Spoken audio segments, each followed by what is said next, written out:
স্বাগতম আপডেটে। এক নজরে আজকের পত্রিকাগুলি দেখে নিতে চাই। যারা আপডেটের সাথে আছেন কিন্তু চ্যানেলটি সাবস্ক্রাইব করেননি, অবশ্যই সাবস্ক্রাইব করে নেবেন। তাহলে চলুন শুরু করি। প্রথমে আমরা আজকে দেখব দৈনিক ইত্তেফাক পত্রিকা। দৈনিক ইত্তেফাক আজকে যে প্রধান শিরোনামটি করেছে, 14 দলের বৈঠকে জামায়াত শিবির নিষিদ্ধ করার সিদ্ধান্ত নিয়েছে, কার্যকর করতে আইন ও স্বরাষ্ট্রমন্ত্রীকে প্রধানমন্ত্রীর নির্দেশ। একই সাথে তারা আরেকটি শিরোনাম করেছে, সহিংসতা দমনে আরও কঠোর হতে হবে, প্রধানমন্ত্রী বলেছেন। এখানে সোহেল তাজের একটি নিউজ রয়েছে। সাবেক স্বরাষ্ট্র প্রতিমন্ত্রী সোহেল তাজ তিনি বলেছেন, শিক্ষার্থীদের বুকে যেন আর একটাও গুলি করা না হয়। তার নিচেই রয়েছে গণগ্রেপ্তার বন্ধের আহ্বান অ্যামনেস্টির। এখানে আরেকটি গুরুত্বপূর্ণ সংবাদ রয়েছে, সেটি হচ্ছে ডিবি অফিসে ধরে নিয়ে খাবার খাইয়ে ছবি প্রচার প্রসঙ্গে হাইকোর্ট। এই ছবি প্রচার প্রসঙ্গে হাইকোর্ট বলেছে, জাতিকে নিয়ে মশকরা করবেন না। আন্দোলনরত ছাত্রদের উপর সরাসরি গুলি না চালানোর নির্দেশ চেয়ে রিটের আদেশ আজ। এখানে ছাত্র হত্যার দাবিতে বিক্ষোভ, সড়ক অবরোধ। রাজধানীর 6 স্থানে নতুন করে বিক্ষোভ করেছেন ছাত্র আন্দোলনকারীরা। তারপরে আমরা যে পত্রিকাটি দেখব এটি হচ্ছে কালের কণ্ঠ। কালের কণ্ঠ খুব বড় করে লিখেছে, জামায়াত শিবির নিষিদ্ধ করার সিদ্ধান্ত, নতুন করে 14 দলের বৈঠকে। এখানে যে সংবাদগুলি স্থান পেয়েছে, নিবন্ধন বাতিলের সময় নিষিদ্ধ করলে ভালো করতাম বলছেন শেখ হাসিনা। পরিস্থিতি স্বাভাবিক না হওয়া পর্যন্ত কারফিউ চলবে। যে কোনো মূল্যে শিক্ষার্থীদের আস্থা ফেরাতে বললেন জোট নেতারা। শিক্ষার্থীদের নির্যাতন হয়রানি না করার অনুরোধ করেছেন শেখ হাসিনা। এখানে পুলিশের কঠোর অবস্থানে সড়ক আবারও জামায়াতের চেষ্টা ব্যর্থ। 10 দিনে গ্রেপ্তার প্রায় 8,000 করা হয়েছে, এই খবরটিও রয়েছে। মন্ত্রীদের কথাবার্তায় লাগাম টানার নির্দেশ দিয়েছেন প্রধানমন্ত্রী। এটি খুবই গুরুত্বপূর্ণ সংবাদ। মন্ত্রীরা লাগামহীন কথাবার্তা বলেন প্রায়। আমি একটু সংবাদটি বড় করে দেখতে চাই যে এ বিষয়ে কী বলা আছে। দেখুন খেয়াল করে, মন্ত্রীদের কথাবার্তায় লাগাম টানার নির্দেশ প্রধানমন্ত্রীর। ছাত্রদের প্রতি নমনীয় হওয়ার নির্দেশ। সন্ত্রাসী ধ্বংসাত্মক কাজে জড়িতদের বিরুদ্ধে কঠোর ব্যবস্থা নেওয়া হবে। এবং এখানে যদি আরেকটু পড়ি, মন্ত্রী প্রতিমন্ত্রীদের ঢালাওভাবে কথা না বলার নির্দেশ দিয়েছেন প্রধানমন্ত্রী। গতকাল সোমবার প্রধানমন্ত্রী শেখ হাসিনার সভাপতিত্বে তার কার্যালয়ে অনুষ্ঠিত মন্ত্রিসভার বৈঠকে তিনি এই নির্দেশ দেন।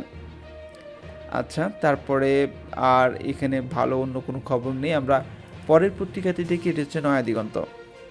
নয়া দিগন্ত বলছে, ফের শিক্ষার্থীদের বিক্ষোভ, কোটা আন্দোলন ঘিরে সংঘর্ষে নিহতদের স্মরণে আজ শোক পালন। ডিবি অফিসে তুলে নিয়ে খাওয়ানোর ছবি জাতির সাথে মশকরা। এটি সব পত্রিকায় লিখেছে। ডিবি হারুন সবাইকে নিয়ে খাওয়ান, তারপর সেটা ছবি তুলে আবার ফেসবুকে বা সোশ্যাল মিডিয়ায় দেন। এটিকে মশকরা বলা হয়েছে। ঢাকায় একদিনে 1.5 শতাধিক গ্রেপ্তার। জামায়াত শিবির নিষিদ্ধে একমত 14 দল। শিক্ষার্থীদের হতাহতের ঘটনা জাতিসংঘের অধীনে তদন্ত দাবি বিশিষ্ট নাগরিকরাই দাবি করেছেন। আজকের কর্মসূচি হচ্ছে লাল কাপড় বেঁধে কর্মসূচি ঘোষণা কোটা বিরোধীদের। নির্যাতনের ঘটনায় সিনিয়র সাংবাদিকদের উদ্বেগ। শিক্ষার্থীদের নির্যাতন, গুলি ও গণগ্রেপ্তার। শিক্ষক আইনজীবী সমন্বয়ে গণতদন্ত কমিশন গঠন। এখানে আরও কিছু সংবাদ রয়েছে। গাজায় নিহত 10,000 শিক্ষার্থী, 400 শিক্ষক। এবার আমরা পরের পত্রিকাটি দেখব, এটি হচ্ছে জনকণ্ঠ।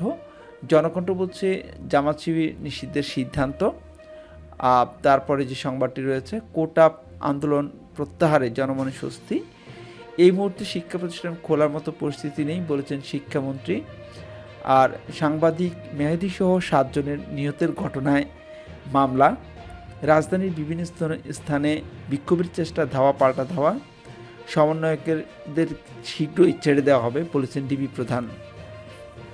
এখানে ধরে নিয়ে খাওয়ার টেবিলে বসাবেন, এভাবে জাতির সঙ্গে মশকরা করবেন না, এটা বলছে সরকারের প্রতি হাইকোর্ট বলেছে এই কথা। এবার আমরা বাংলাদেশ প্রতিদিন পত্রিকাটি দেখতে চাই। এখানে রাশেদ খান মেনন বলেছে, গণগ্রেপ্তার বন্ধ করতে হবে। জাতিসংঘ মহাসচিবের উদ্বেগ, তিনি উদ্বেগ জানিয়েছেন। মমতা ব্যানার্জি বলেছেন, বাংলাদেশকে তিস্তার পানি দেওয়া হবে না। আইনশৃঙ্খলা বাহিনী সর্বোচ্চ সতর্কতায় আছেন। ঢাকায় নাশকতার 243 মামলা। এখানেও সেই সংবাদটি এসেছে যেটি ডিবি অফিসে খাবার জাতির সঙ্গে মশকরা করবেন না, এটি হাইকোর্টের মন্তব্য। জামায়াত শিবির নিষিদ্ধে একমত 14 দল, এটিও এসেছে। আর আর এখানে খুব তেমন কোনো খোঁজ খবর, হ্যাঁ এখানে আরেকটি খবর আছে, নির্বিচারে গণগ্রেপ্তার বন্ধ করুন বলেছে মুফতি মোহাম্মদ রেজাউল করিম। মানুষ যেন আতঙ্কের রাজ্যের বাসিন্দা, এটি বলছেন জিএম এরশাদ। আর রাষ্ট্রের স্থাপনা ধ্বংসকারীরা স্বাধীনতার শত্রু বলেছেন আমির হোসেন আমু। এই কথাগুলি না আসলে বেশি দাগ কাটে। এখন তো এই কথা বলার কথা না যে স্বাধীনতার শত্রু, এই কথাগুলি নিয়েই তো এই আন্দোলন, এত ঝামেলাগুলি হলো। যাই হোক, যাচ্ছি পরের পত্রিকায়। এটা হচ্ছে সমকাল। সমকাল বলছে গুলিতে শিক্ষার্থী নিহতের তথ্য নেই কোনো মামলায়। এটি খুবই গুরুত্বপূর্ণ।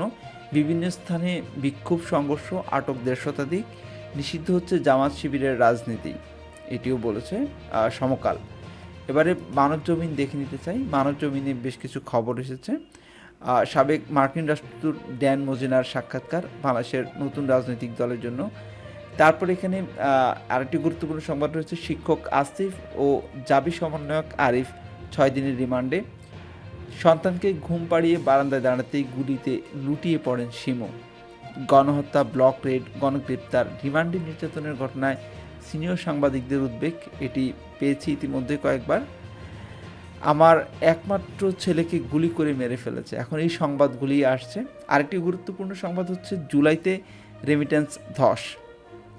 এরপরে আমরা যুগান্তর দেখছি। যুগান্তর যে শিরোনামটি করেছে, শিক্ষার্থীদের বিক্ষোভের চেষ্টায় পুলিশি বাধা, অতি বামপন্থীরা জামাত শিবিরের লেজুর ভিত্তি করছে মন্তব্য করেছেন প্রধানমন্ত্রী। জামাত শিবির নিষিদ্ধের সর্বসম্মত সিদ্ধান্ত। তারপরে সংকট নিরসনে রাজনৈতিক নেতাদের অভিমত, সব দল নিয়ে বসার পরামর্শ। এরপরে কোটা সংস্কার আন্দোলন ঘিরে সংঘাতের প্রাণহানি, গুলিতে নিহত শিহাবের শিবচরের বাড়িতে মাতম, বুলেট কেড়ে নিল নাইমার ডাক্তার হওয়ার স্বপ্ন। অনেকের অনেক স্বপ্নই নষ্ট হয়ে গেছে, ধূলিসাৎ হয়ে গেছে, শেষ হয়ে গেছে, ধ্বংস হয়ে গেছে এই কোটা সংস্কার আন্দোলনে। মন্ত্রী প্রতিমন্ত্রীদের অপ্রয়োজনীয় কথা না বলার নির্দেশ। আজ দেশব্যাপী শোক পালন, জাতিসংঘে মস্করা করবেন না, সেই একই নিউজ। 6 সমন্বয়কে শিগগিরই পরিবারের কাছে প্রদান দেওয়া হবে, এটি বলেছে ডিবি প্রধান। এই ছিল আজকের গুরুত্বপূর্ণ পত্রিকাগুলি। তো সবশেষ সংবাদগুলি তো দেখলেন, আপনাদের পরিস্থিতি কি কেমন মনে হচ্ছে সেটি আমাদেরকে কমেন্টস করে জানান। থাকুন আপডেটের সঙ্গে। আল্লাহ হাফেজ।